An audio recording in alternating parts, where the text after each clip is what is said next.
हाँ, इस समय हम जो है टाटी घाट में आए हुए हैं और आपको संतों का दर्शन करा रहे हैं।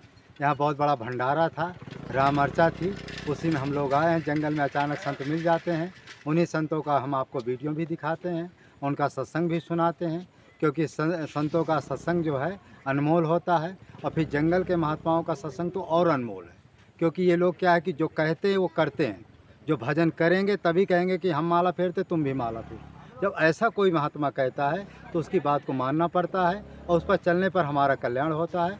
इस तरह से हम जो है जंगल के महात्माओं को आपको वीडियो भी दिखाते हैं, उनका दर्शन कराते हैं, उनका सत्संग भी आपको दिलाते हैं। इसलिए आप लोग जो है जंगल के महात्माओं का दर्शन करिए, उनकी सेवा करिए। जब भी चित्रकूट में आइए, टाटी घाट में आइए। टाटी घाट जैसा माने संत जो है पूरे धरती में आपको नहीं मिलेंगे, क्योंकि यहाँ जब हम 1994 में रहते थे तो कंदमूल बहुत होता था और कंदमूल भी हम लोग खाकर रहते थे। बहुत से महात्मा आज भी कंदमूल निकालते हैं, खाते हैं, और जंगल की पताई भी खा करके रहते, जल भी पी करके रहते। ऐसे तपस्वी त्यागी महात्मा इस जंगल में पड़े हुए हैं टाटी घाट में। आप लोग जो है टाटी घाट में आइए और संतों का दर्शन करिए। अब हम जो है टाटी घाट के जो संतों का आपको दर्शन कराएंगे और उनकी जो है वाणी सुनाएंगे। और हमारा लक्ष्य एक और रहता है कि चित्रकूट में या टाटी घाट में कोई भी महात्मा कहीं है, भूखा है, प्यासा है, कोई कमी है, कोई जो है उनको खाने पीने की समस्या है या कोई और दुख तकलीफ़ है, वहाँ तक हम पहुँचाते हैं। आप लोग तो जानते ही, हमको जब भी आप लोग को सहयोग देते हैं तो जंगल के महात्माओं को हम पहुँचाते हैं सामान, और आप लोगों को वीडियो बनाकर डाल देते हैं। एक प्रमाण भी रहता है कि जंगल के महात्माओं के पास हम गए। इस तरह से जंगल के महात्माओं के बारे में वैसी भी कहावत है कि जंगल के महात्मा भजन करें चाहे ना करें, एकांत में वो पड़े हैं तो भजन अपने आप हो रहा, आधा भजन अपने आप हो रहा। क्योंकि उसमें लिखा है कि एकांत में रहना, ये आपके मुरारी बाबू भी कहे हैं कि चित्रकूट में या एकांत में जो महात्मा रहते हैं, चित्रकूट में रहना ही तपस्या है। तो ऐसे जो महात्मा जंगल में रहते हैं उन्हीं का संतों का दर्शन कराते हैं। अब हम आपको दर्शन कराते हैं।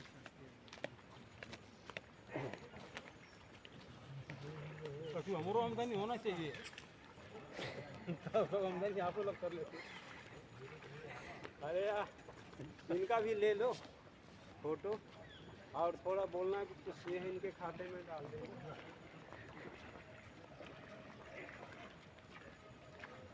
और ले इधर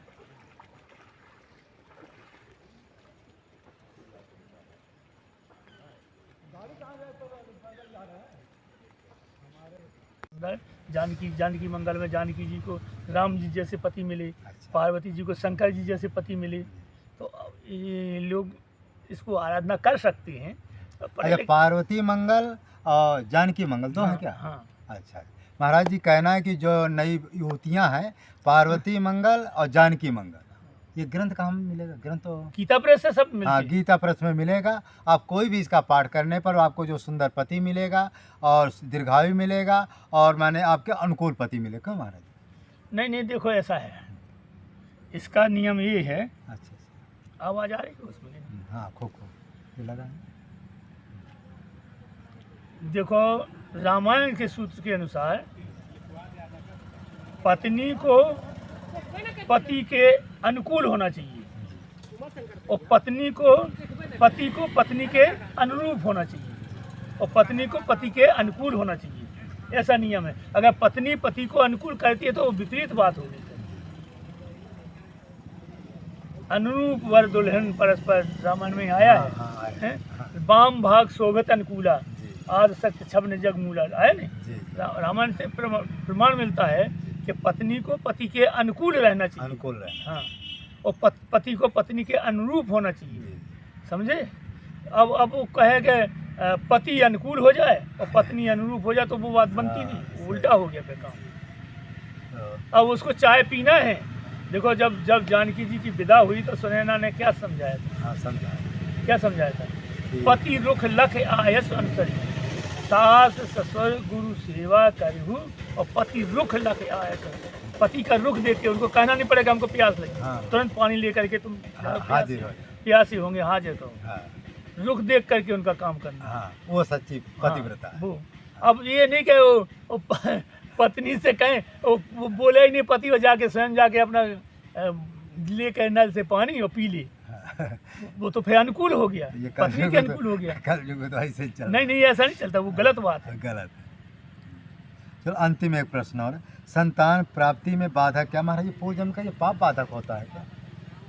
अरे अब ये सब संतान प्राप्त कौन ने प्रश्न किया ये कि तुम्हें अपने मन से नहीं बनाया? नहीं, ये एक ने क्या उसका संतान नहीं हो रही है संतान नहीं हुए तो कोशिश करें, अच्छा, कोशिश की जाती है। कहा महात्मा जी से ये जरूर प्रश्न पूछ रहे अंतिम वाला, ये तो अपनी तरफ से वो लिखा है, कर ये तो समाज के लिए है, लेकिन संतान प्राप्ति वाला ये स्वयं लिखा है। ये स्वयं लिखा है तो वो ठीक है, कोशिश की जाती है। अच्छा जी। देखो जल मन व जलगत एक समान होती है, दोनों नीचे जाएंगे, नीचे को जाने की गति होती है। जल यहाँ से नीचे को बहाओगे नीचे को बह जाएगा, हैं? इसी प्रकार से मन भी नीचे को जाता है, लेकिन कछु को उपाय करो तो पुनः ऊपर कहाँ है, उपाय करो तो इसलिए संतान के लिए उपाय किया जाता है। जैसे वैद्य के पास जाते हैं, डॉक्टर के पास जाते हैं, या कोई संत महात्मा भी आशीर्वाद दे देते हैं ये उनके। महाराज महामृत्युंजय का जब करा तो इससे भी क्या कुछ प्रभाव पड़ा? महामृत्युंजय से संतान के ऊपर नहीं।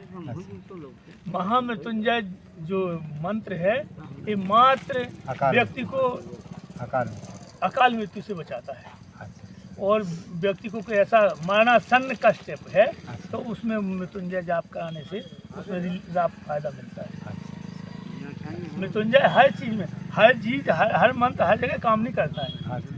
मंत्र की एक हाँ लिमिट उसका नाम है महामृत्युंजय, हाँ। माने मृत्यु के समय यदि कोई- मृत्यु के जय, हाँ। मृत्यु के ऊपर जय करने हाँ, वाला मृत्यु में विजय प्राप्त करने वाला। है। अब क्या है, जन्मत मरत दुसह दुख दूरी, जन्मने में मरने में बड़ा कष्ट होता है, बड़ा तो मृत्युंजय का जाप कराने से अगर उसकी मौत भी आ गई होगी तो उसको कष्ट नहीं होगा। कष्ट।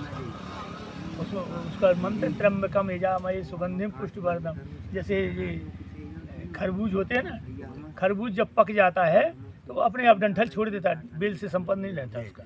इसी प्रकार से उसका मृत्यु हो जाए, वो आए बाएं यमराज उसको गले में फांसी डाल के जबरदस्ती हाँ, मार के निकालते हैं ना जो प्राण, वो नहीं है। ये महामृत्युंजय पूरा मंत्र क्या है? त्र्यंबकम यजामहे सुगंधिम पुष्टिवर्धनम उर्वा रुक्मं बंधना मृत्युर्मुक्षीय मामृतात्। और इसमें वो भी लगाते हैं ओम हूं जूं सुं साह, ऐसा और ये महामृत्युंजय। अच्छा इसको भी जोड़ दे। मृत्युंजय, हाँ, ये आगे और पीछे दोनों तरफ लगाया जाता है। अच्छा इसको लगाने आगे पीछे ओम लगाने से जूं ओम स्वाहा अच्छा। ओम साह, ऐसा पांच होते हैं। अच्छा हाँ, ये लगते हैं। तो अच्छा ये महाराज जी कुछ ऐसे पाप होते पूर्वजन्म उसके वजह से व्यक्ति निसंतान होता है? निसंतान के लिए कई कारण होते हैं। पूर्वजन्म का पाप होता है, पूर्वजन्म की दुष्टता होती है, अच्छा। और कुछ पैतृक दोष होते हैं। अच्छा हाँ, कुछ लोग कह रहे हैं कि पैतृक दोष भी होते हाँ। हैं। नहीं, हम बता रहे हैं, हमको अच्छा। अनुभव है, जानी हमको जानकारी है। अच्छा। पैतृक दोष भी होते हैं, जी। जो कुछ ऐसे होते हैं जैसे कोई पूर्वजन्म का किया हुआ पाप है, कोई महात्मा आशीर्वाद दे दे तो नष्ट हो जाता हाँ है, नष्ट हो जाता है। समझे? जी। महात्माओं के आशीर्वाद से हो जाता है। हाँ हो जाता है। अब ये कहो कि तो कोई महात्मा हमारे पास में आ जाते, ये नहीं होता है, कोशिश करना सही, पड़ती है, सही। जी। समझे? तो महाराज जी ने बहुत अच्छी बात बताई।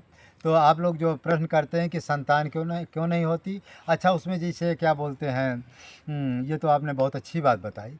कुछ लोग हमें एक कमेंट और करते हैं कि महाराज जी संतों के पास हम जाएंगे कुछ मांगेंगे क्या करेंगे, इसलिए कहते हैं महात्मा के पास जाएंगे, नहीं होता है कि ये मांगेंगे वो मांगेंगे और होगा कि नहीं होगा, नहीं अविश्वास। तो फिर विश्वास नहीं है तुम्हारा तो फिर मत जाओ, हम्म, अपने परेड पर जाओ।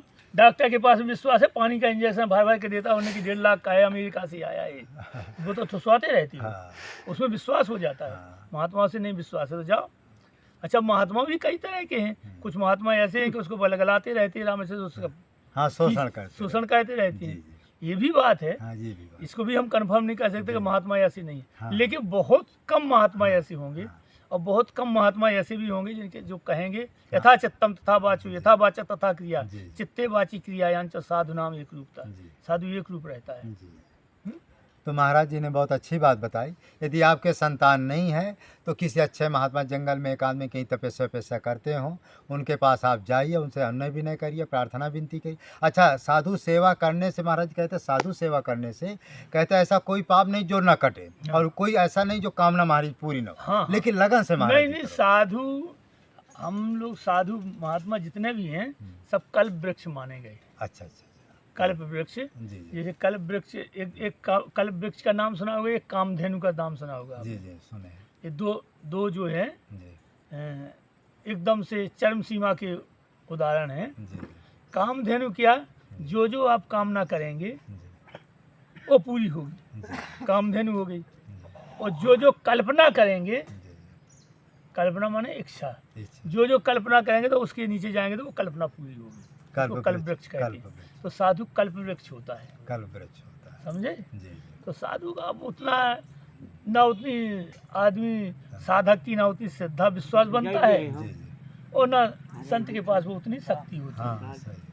थोड़ा समय का भी परिवर्तन है। हाँ, परिवर्तन तो होता ही रहता है, ये सब चलता रहता है। तो महाराज जी ने आज बहुत अच्छा सत्संग दिया आप लोगों को।